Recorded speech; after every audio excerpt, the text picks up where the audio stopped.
Hey folks, welcome back. We're going to get fast and furious right out of the gate here with an SM91 replay by Nova Tempest. It's a high personal point game, and there's some good reasons for that, which we need to talk about today. Things that might help you when you are playing that I wanted to get to you. As Tailgrabber mentions in the chat, this is a 3v3 specialized vampire against specialized SM91 against a Typhoon. And then on our team, the specialized SM91 you see here, Nova's in. Another SM91 not specialized, and a 262. So right off the bat, this thing, of course, has incredible firepower, and you see also Nova keeping his speed high. Because of the 5 gear slots on a tier 7 and 2 of them being guns, there can be a lot put into this. And Nova is actually running a couple of the experimental and special project gear sets on this, which is why he's able to do what you're about to see here, which is take down Sniper Son and still have half of his HP left. So pretty strong with the guns. He's running long barrels, which allow him to open fire at a longer distance, and the gas-operated action for rear DPS. Both of those things end up working well. One of the things that's also great about this plane, by the way, interestingly, I was just wondering where that was coming from. Oh, so that was Tailgrabber, I guess, pulling in on him. You can see Nova's at 2,800 meters and still rocking at 460 kph. 2,900 meters. The yellow altitude band doesn't seem to bother this aircraft at all. He's 3,300 before he caps out. He's still got boost left. So and now he's going to go into a diving attack on Tailgrabber, who's going to come up after him. And this is where those special project guns come in. At 1,000 meters, he's already technically within range. I think it's 20%, something more than 20% range he's got headed to these. And of course, slipping over on the wings, making it a little harder for the auto aim to lock onto his aircraft. Tailgrabber launches the rockets, but they're too little too late. If you're going to do rockets in head-to-head, generally speaking, you want to fire those off at 1,000 meters. So they should have been launched immediately when that head-on began. But third head-on is the Charm, and down we go. We're already up 30-0, and Nova's already at 6,000 personal points, 5 aircraft destroyed. So you can see this one's going to be a hot one right off the bat. You might be thinking it's going to be a raffle stomp. It's going to be so one-sided. It's not. It's not actually. It's a seesaw match, and there's a couple of reasons for that we want to talk about as well. Again, we're pushing our speed and gaining altitude at the same time. Not afraid of the yellow band. We're going to watch 262 finish off Sniper in the background there. It's a tough match, the SM91 against the 262. In theory, the SM91 can be a little more maneuverable.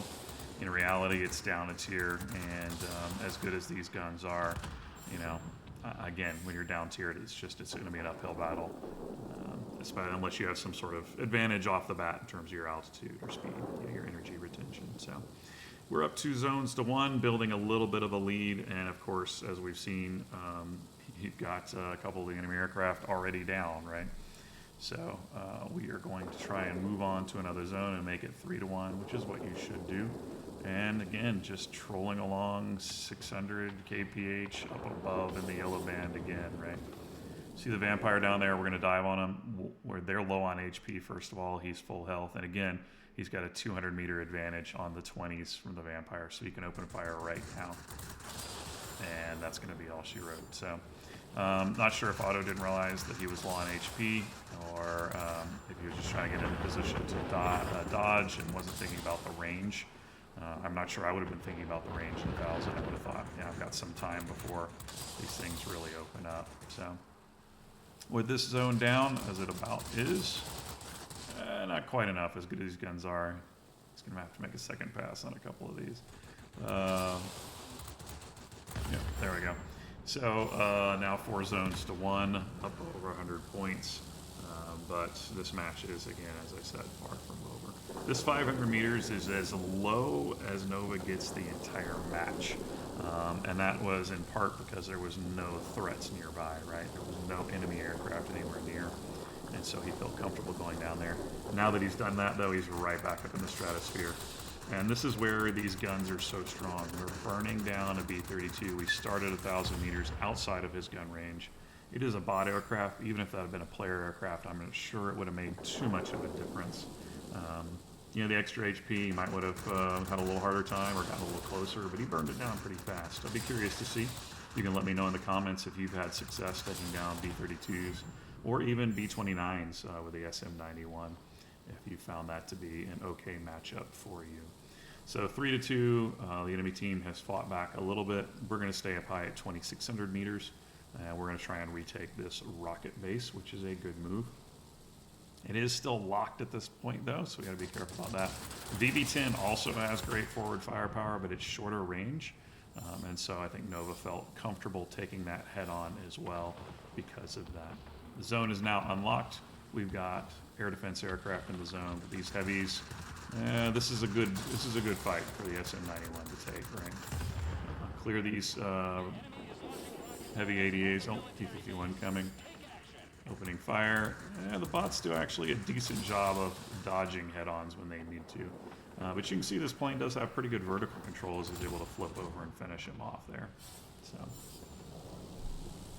at this point, up 200 points, but the enemy has 3 zones too, and we're already at 15,000. We've already hit that winged legend. Diving on the Vampire, again, not afraid to open fire. Again, we've got the advantage. Otto just doesn't realize that.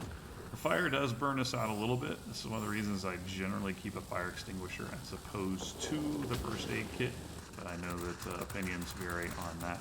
But we just lost a pretty good chunk of our HP there.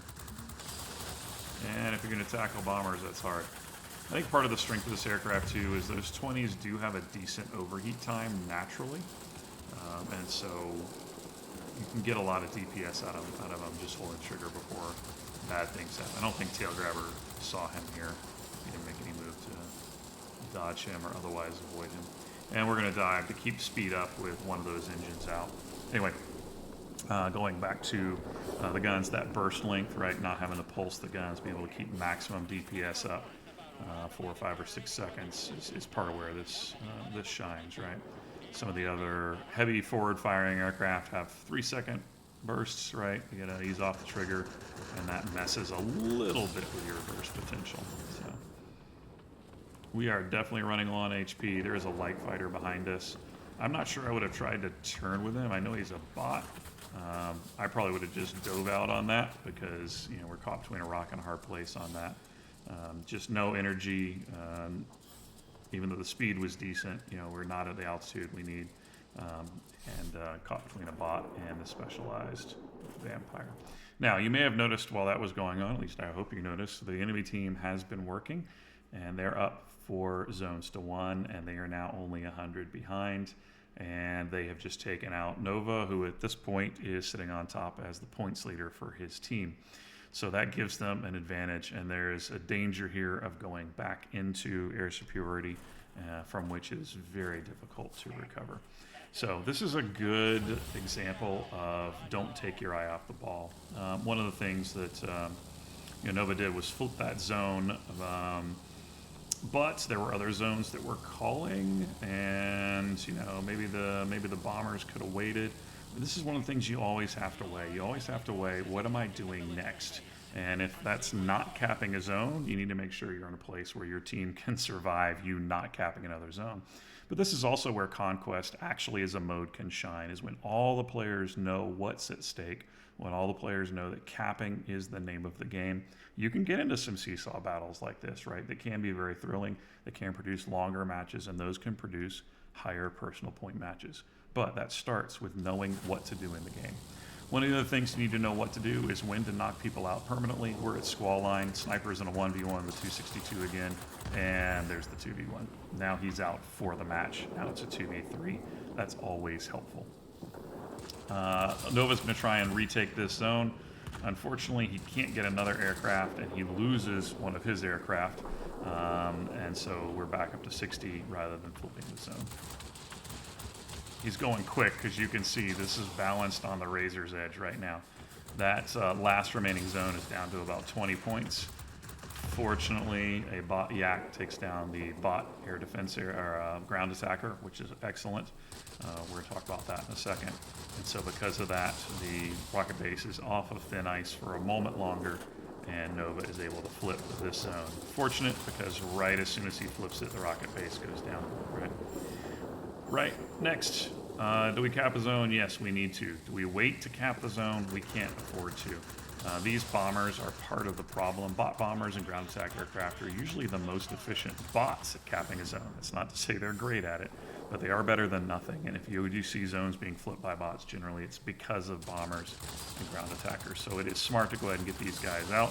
One of them won't count, the other one will. The other one only counts because of that incredible gear that Nova has on here. I'm not sure he could have pulled off burning down that B-32 in one pass before he got into the zone if it weren't for that special gear.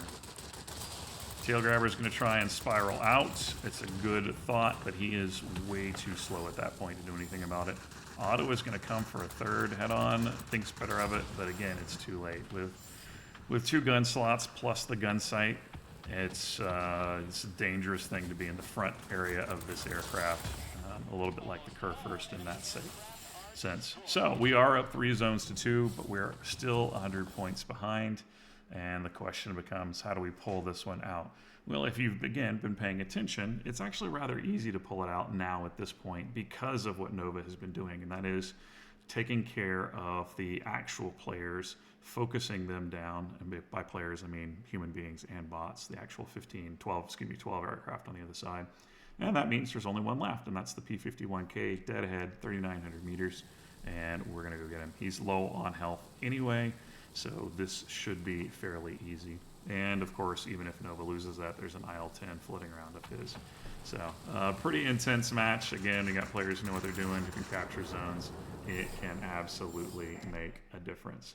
So, Nova clocking in with a 30,000 point battle. I want to show you the end result of that up here. One of the joys of my new setup. I've taken some time, as you guys may have noticed, but part of the delay has been an entirely new desk and setup. And for the first time in nearly a year, I am back to having 2 monitors, which is amazing. It feels so good. So here's the end cards for the match. A lot of silver, pretty decent XP, pair of tokens. And you can see the Winged Legend, the Ace, and that sort of thing floating around over here. 880 capture points, lovely. 6 bombers, all those were bombers. I don't think there was any attack aircraft. 29 shoot downs, 880 capture points is the good part. And 5 sectors captured. And again, this is how you win games. You win games by capturing sectors. That's what's most important. After Squall Line, you did see him knock down, make some strategic chips out of the enemy team, and that is helpful, especially if you're up, and can really whittle away at them. So. Otto did a good job himself, 10K. I know the personal points on Tail Grabber and Sniper are not as high, but I feel confident, given the way the match proceeded, that if I were to open up their placards here, if I had access to them, you'd see several zone sector captures on those as well. And at the end of the day, that's what matters. Capturing zones is what matters. Your personal points are a little bit of a misnomer.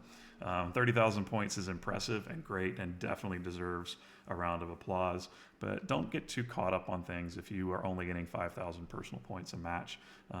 Just focus on capturing those zones. The points will come along with it. And it's better if you focus on capturing zones than focus on personal points. Tail Grabber and Sniper could have focused more on personal points, and the match would have probably not lasted as long.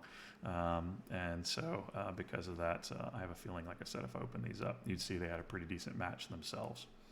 This is the flight crew on it. You can see he's kept it Italian, so we have a pilot here, engine guru 1 and 2. Give us the extra thrust. That's part of the ability to stay up and keep speed up in those high altitudes where he was at, which is a critical part of the match, particularly if you're flying heavy fighters. Stay up at altitude. There's so much you can do from that position that is helpful and that you will want to do.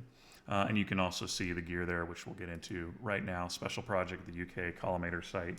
You can see accuracy and firing range. So, already we're at a +7, 30% accuracy, 3% range. Tack that on to the USSR long barrels. And now you've got, 23% range, 40% accuracy. You got 36% accuracy, plus 10% to the actual damage, not the DPS, actual damage of the guns, which is helpful. And then you've got the gas rated action, 18% here. The burst length is added up, and you got fire, and you got, again, more damage. So between the two, plus 15% damage on top of the rate of fire increase. So that's pretty significant. And again, having this actual damage inflicted increased helps with things like bombers and ground attack aircraft, which have greater absorption values, lower the DPS of your cannons on those thicker skinned aircraft. And I'm sure this offsets some of those, the burst. This offsets the burst length just about 10% down. So he's not quite as much as he could have. But with the accuracy and the damage, it probably doesn't matter much. Long barrels are underrated. I think there's something to, even the regular one, the non-special project one, has damage inflicted bonus, which is great. Some people don't take them on their sniper cannon aircraft because they think, oh, I've already got range. You do, but plus 5% flat damage bonus to those heavy single shot, high damage shells can be meaningful. So something to think about. And then there's an ultimate experimental polish scan. I think there was also lightweight wing. Yeah, lightweight power plant. I don't have the screenshot for that. But you can see here we've chosen acceleration while diving. Excellent for if you're going to be up high. It's a little extra yaw maneuverability and the extra cruise speed as well. So good job to Nova on that one. Our takeaways as friendly fellow pilots is always be capturing, stay up high. And then there's some little tidbits in there you can probably learn from as well. Twisting the wings on the head-on and knowing your opponent and knowing yourself and what you're capable of are also good ones as well. So glad to be back with you guys. Thank you for bearing with me in the pause there. I do have some more replays coming up for you. I also purchased the Martin Baker 5, which I regretted not grinding out for last year. I have enjoyed playing that. I have a couple of battles to show you guys in that. Also have been working on the LA-15. It doesn't have a great place in the meta at tier 10, but it is an interesting aircraft. I want to show you some battles in that, and I do have 1 or 2 replays lined up as well. If you have replays you would like to send to me, or you have other craft you would like for me to talk about, please let me know in the comments below or by sending me a message on Discord in the World of Warplanes server. I'm happy to see you there and help you out with that. Hope you are gearing up for candy canes in the Christmas season, all those yummy holiday boxes, which hopefully have good stuff for all of us. So until the next one, good luck and good hunting.